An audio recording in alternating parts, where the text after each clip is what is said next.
Next, I would check for the 6 cardinal positions to see if her eyes and the cranial nerves are intact. So I start here, look at my ink pen, and then follow the pen.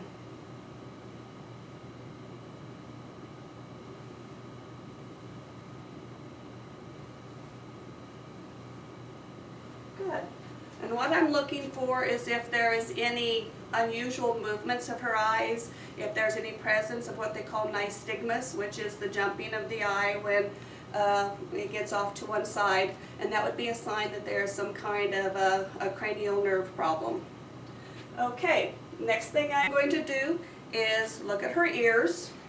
I want to, again, get in front of her, make sure that they are level, equal on both sides.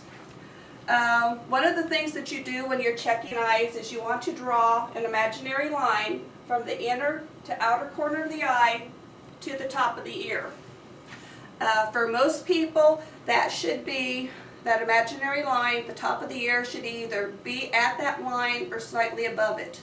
If that is, the ears are lower set than that, that could be a sign of trisomy 21. Or it could also be a sign of some sort of a congenital defect that has to do when the baby is developing. Another thing that I want to look for on the ears is the placement of the ears.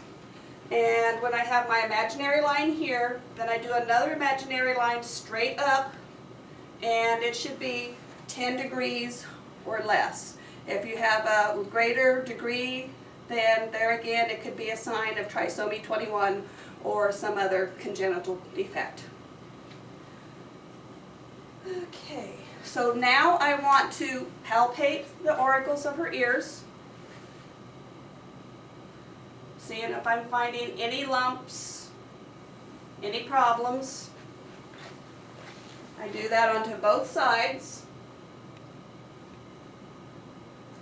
Then I'm going to check for lymph nodes. So I'm going to check in front of her ears, behind her ears.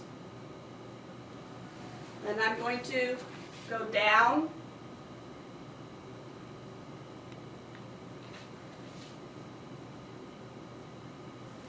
along her jaw, and then under the chin. See if I can feel any swollen lymph nodes. I did not feel any swollen lymph nodes. If I did, what I would be asking her is if she's had any recent sinus infections, ear infections, anything like that. Next, I will take my otoscope and take a look into her ears.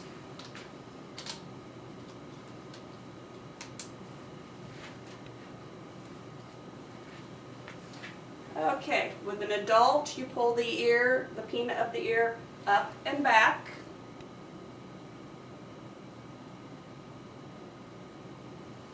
And I would do that onto both sides.